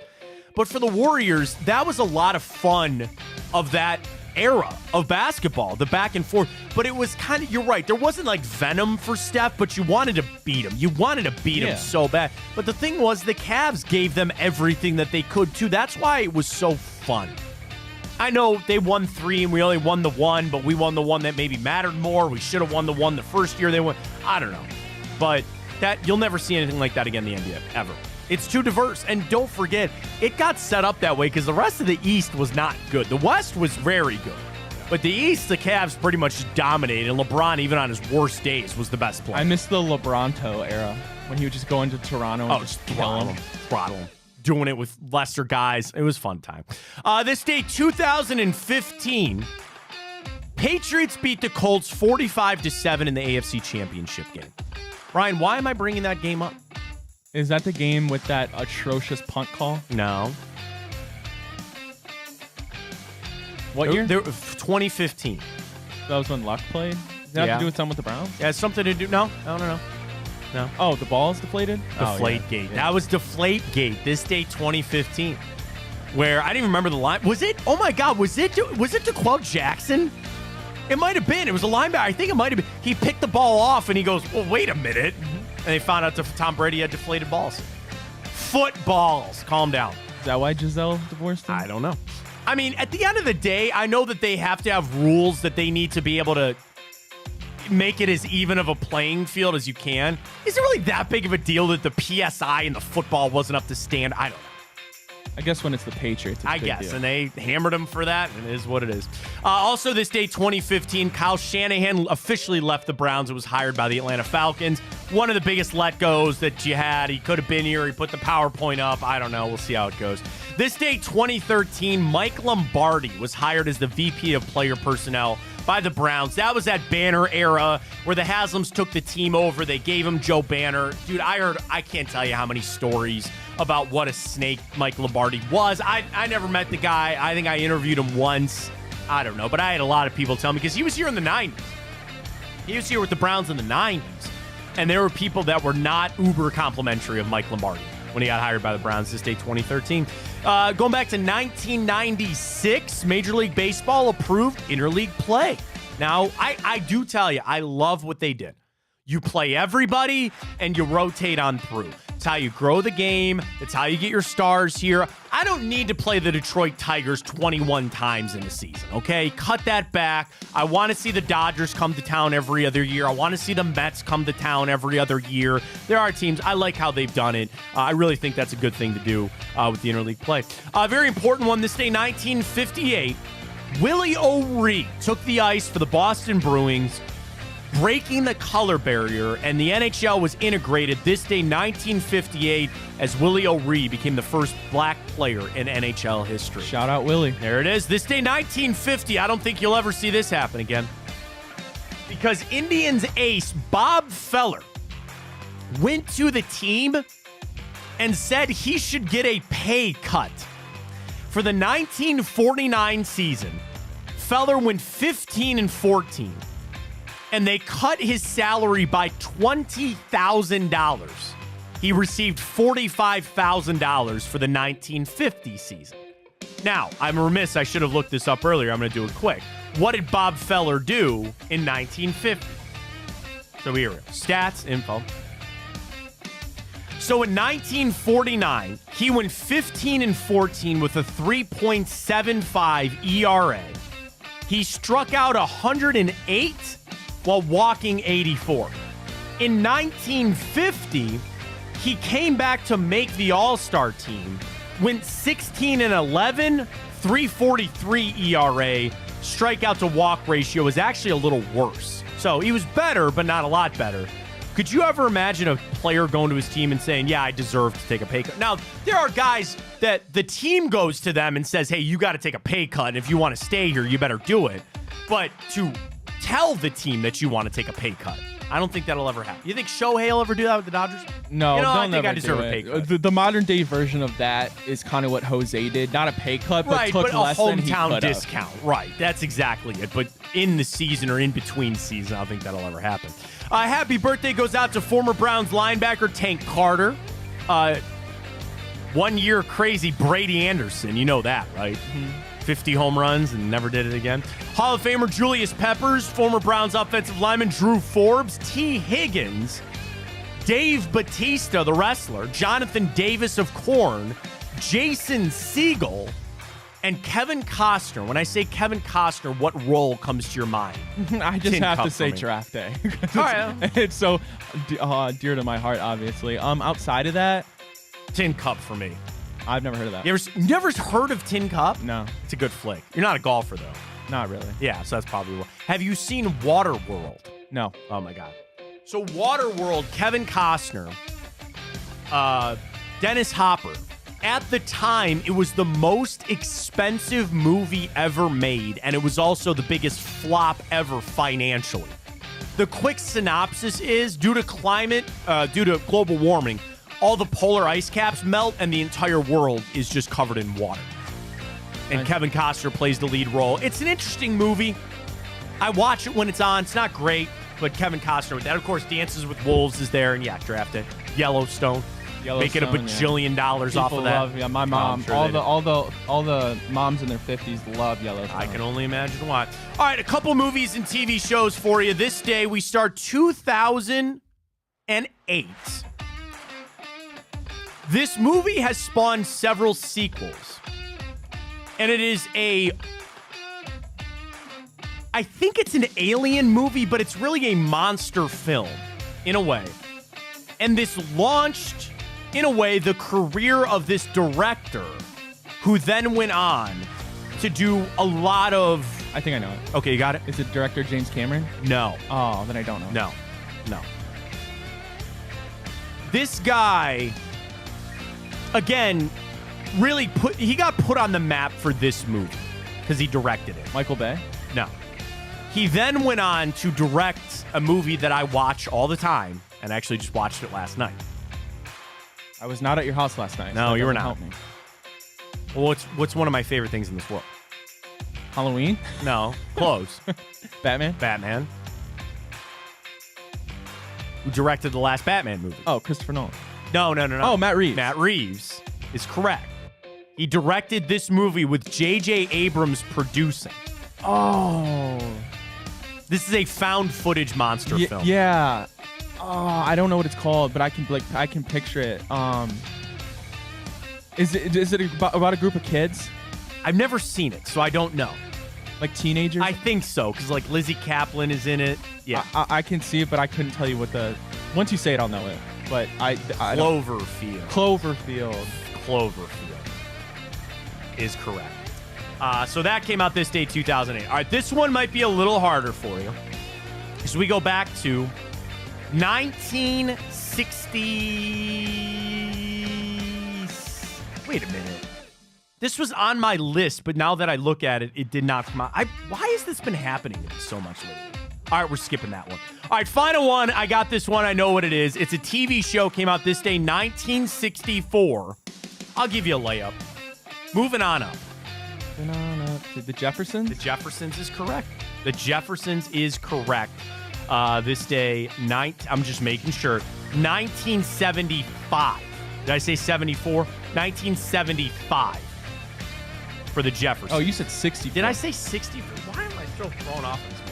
1975 is when it debuted for the Jeffersons. So there you go. Cloverfield and the Jeffersons. Can I throw you a trivia? Yes, please. I always love trivia. We mentioned Cody Allen leads the Guardians organization in career saves.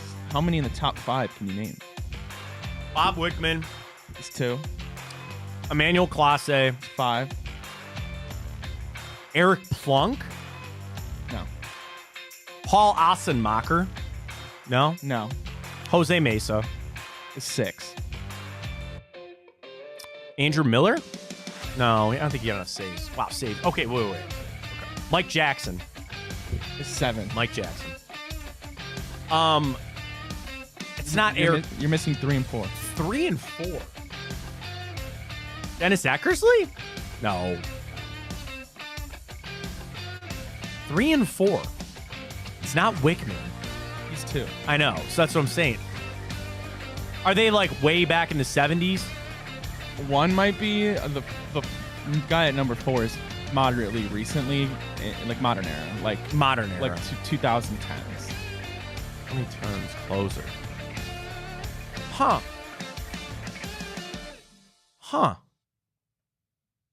Man, that's a good one. I don't know.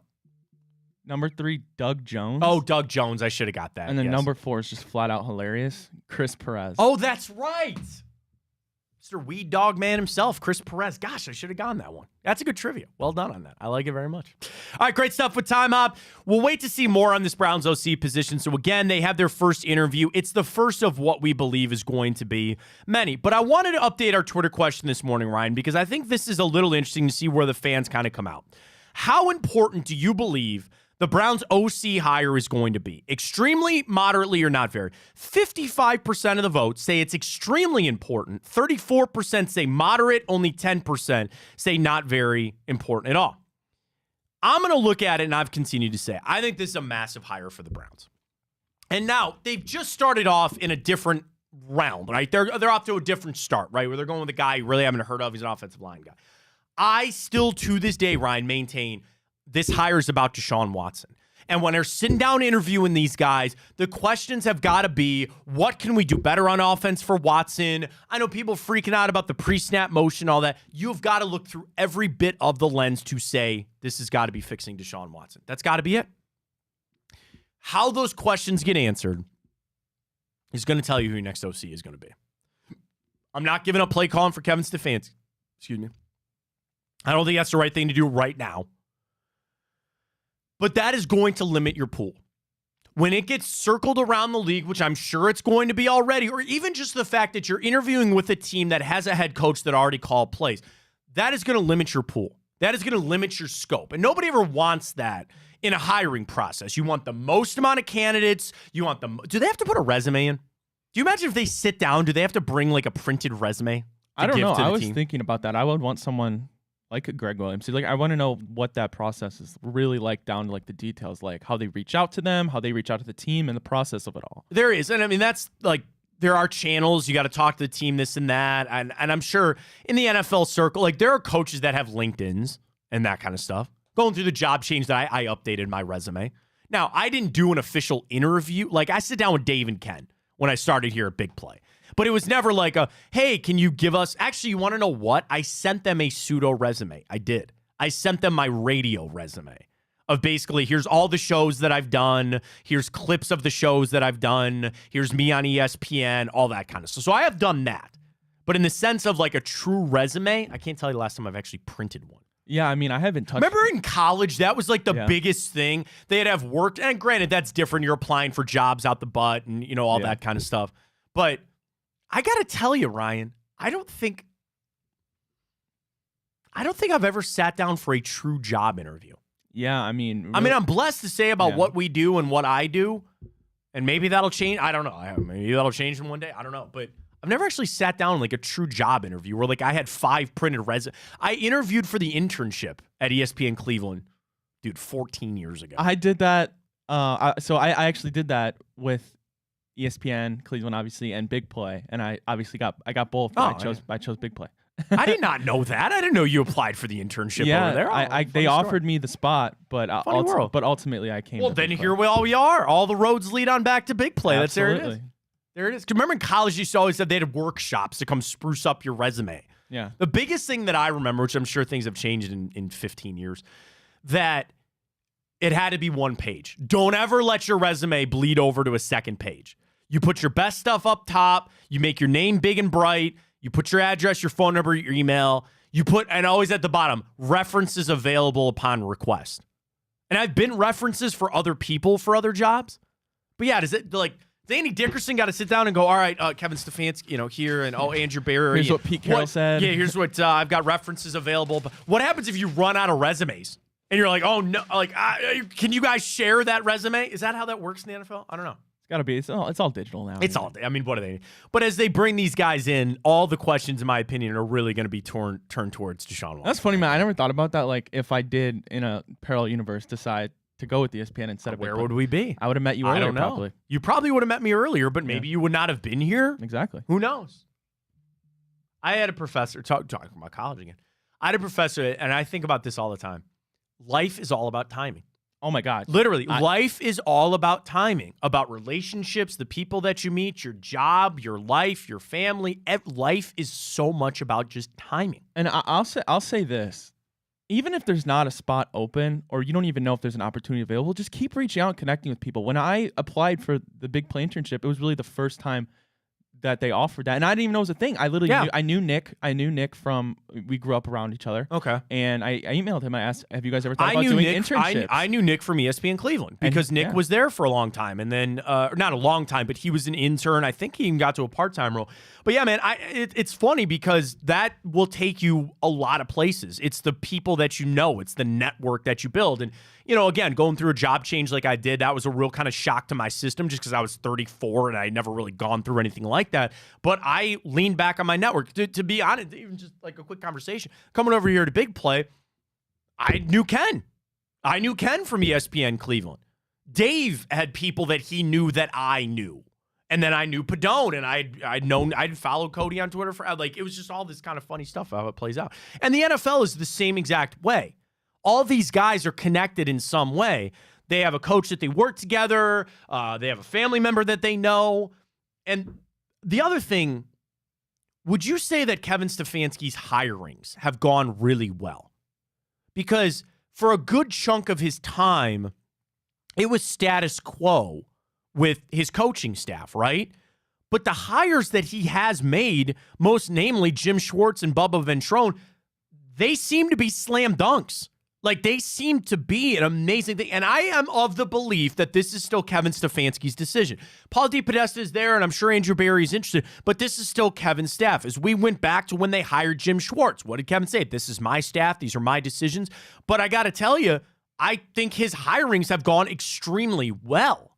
So with that in mind, you got to have a lot of confidence they know what they're doing in the hiring, because don't get me wrong, that's an easy thing to screw up. That is an easy thing. Just go see some of the Browns' history. That's an easy thing to screw up, is hirings and interviews and getting the right candidate for the job. And I got to believe that Kevin Stefanski, at least in his small sample size, Ryan, is pretty good at what he's doing. I can't wait to see domino number 2. I can't wait to see who the next person is going to be on this list as the Browns are interviewing people, because the differences in the people. And make no mistake, the Browns sit there in Berea. Kevin Stefanski is sitting in his desk this morning. He has an idea of his favorite for that job. It doesn't mean that the job isn't open, and it doesn't mean that somebody can't come in and blow him away in the interview and give him everything that he's looking for. But there's a guy in his mind. There's a name on Kevin Stefanski's list that he hopes takes this job. Because the other thing, even if you offer him the job, they still got to take it. And I wonder how much Stefanski calling plays would impact this search. Is this going to maybe, I don't want to say this because I think Stefanski's going to keep calling plays. But Ryan, if he wasn't, let's just live in a fantasy world for just a second. Let's say Kevin Stefanski's not going to call plays anymore. That is going to get leaked out because he's going to say that in these interviews. As he is sometimes, and again, it goes both ways, is schmoozing these interviewees about taking the job. The question would probably come up, are you calling plays? And maybe Kevin would give the answer of, well, we'll see, or we'll see how that plays out. There's a possibility, or straight up, no. That'll be a cold day in hell that I don't call plays for the Cleveland Browns. And I'm assuming some of that might get leaked out, or at least you get a little bit of sense on some of that. But we'll have to see. So I'm interested to see as this process starts to kick off. I think this hire is vitally important. And again, there's other positions that might be hired. We had Duce Staley in here. We'll kind of keep you abreast on all of that. Tomorrow, big show, folks. Jack Duffin is going to join us tomorrow from the OBR. Wyatt Teller's contract.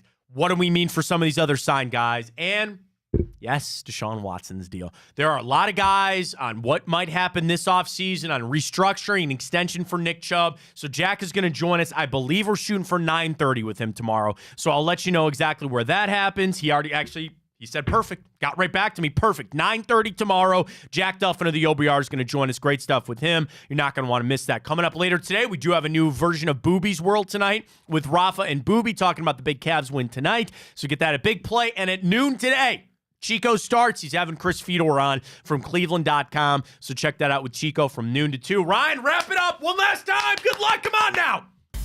We just need one to go through here. This is not a big 600 parlay. We need to see one go through because we've been so close. We've been circling the hoop here a little bit. We're going to go tonight with a nice, easy parlay laid out with our friends at Tipico.